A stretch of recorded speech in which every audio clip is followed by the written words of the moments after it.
Tennis in 2025 was absolutely insane. Bans, bagels, meltdowns, and some of the best tennis we've seen in decades. This was the season that had a bit of everything. It all started down under. Jannik Sinner was on a mission. He dropped just 2 sets the entire tournament, and from the quarters onward, he didn't lose a single set. Cold, clean, clinical.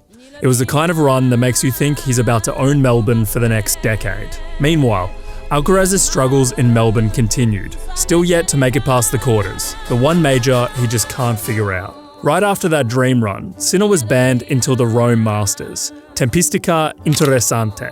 Let's just say the timing felt a little too perfect. Elsewhere, Shapovalov reminded everyone he still exists, winning the Dallas Open and playing the kind of tennis people have been waiting years to see. It wasn't the biggest title of the year, but for a guy whose form completely vanished, it felt like a rebirth. João Fonseca, the teenage sensation from Brazil, grabbed his first title too. Given the hype, 2025 probably hasn't lived up to expectations yet. But he's 19, time's on his side. Stefanos Tsitsipas won Dubai, and then he kind of disappeared. From a regular top 10 guy to barely hanging on, his season's collapse has been one of the strangest stories of the year. Something's not working, and he better figure it out fast. The Sunshine Double was absolute chaos. At Indian Wells, Jack Draper bulldozed through the draw, didn't drop a set until the semis, got bageled by Alcaraz, and still somehow won the match. Then bet Rune in the final to claim his first Masters 1000. In Miami, 20-year-old Jakub Mensik followed it up, taking out Draper and then Djokovic in the final in straight sets. 2 new Masters champions in 2 weeks. The next generation is slowly figuring itself out, and it's about time. Clay season rolled around and Alcaraz started doing Alcaraz things. He won Monte Carlo, made the Barcelona final, and lost a classic to Rune in front of his home crowd. Zverev won on home soil in Munich, and Djokovic, he showed up in Federer's old home and quietly won his first and only title of the year, keeping his streak alive of at least 1 title a year since 2006.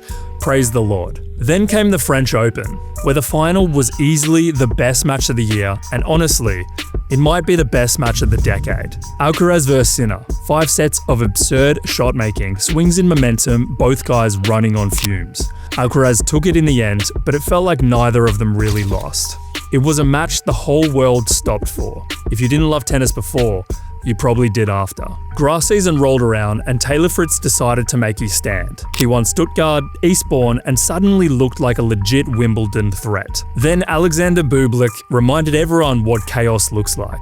Played the match of his life to beat Sinner at Halle, then proceeded to lose in the first round of Wimbledon, to Munar. Of course he did. At Wimbledon, we got another SinCaraz showdown, the 3rd meeting of the year, and this time, Sinner got his revenge. 4 sets, pure domination, his 2nd slam of the year. It's starting to feel like these two are destined to run the sport for the next decade. Meanwhile, Iga Swiatek put on one of the strangest performances in slam history. A double bagel final over Amanda Anisimova, 57 minutes, thousands of pounds per seat. That's an expensive hour of dominance. Post-Wimbledon, Bublik remembered how to play by taking another title in Austria. And Alex de Minaur, he was quietly being the most consistent player on tour and was finally rewarded for that in Washington with his first title of the year. He also just reached his 50th win of the season at Shanghai. Only Alcaraz and Fritz have done that, and I'm sure Sinner would have as well had he not been banned. Pretty good company. Then came the North American swing. Ben Shelton exploded in Toronto, grabbing his first Masters 1000 title. Pure entertainment. Then Cincinnati turned into a contest of survival. The heat was brutal, players throwing up, retiring mid-match, fans melting in the stands. The final, you guessed it, another Alcaraz-Sinner showdown. Just as fans were heating up for another thriller, Sinner retired. At the US Open, we saw Alcaraz at his absolute best. 2 bagels on the way to the final, where he dropped 1 set to Sinner, obviously, and won his 2nd slam of the year and 6 of his career. 3 straight slam finals between the two. Will someone else please step up in 2026? The Asian swing brought one of the best feel-good stories in years. Valentin Vachereau won his first ATP title with his cousin Arthur Rinderknecht on the other side of the net. Pure emotion, pure heart. But that stretch also showed how brutal the tour is on the body. Alcaraz took some time off after Tokyo, and Sinner cramped out in Beijing. If we fast forward, we have Rune's Achilles injury, with his upcoming season being over before it begins. You don't have to like him to feel for him. The King's Slam returned and somehow got worse. Tsitsipas and Zverev both lost early, made a small fortune, and fans got almost nothing. And then, after almost 2.5 years without a title, Daniil Medvedev finally lifted a trophy again.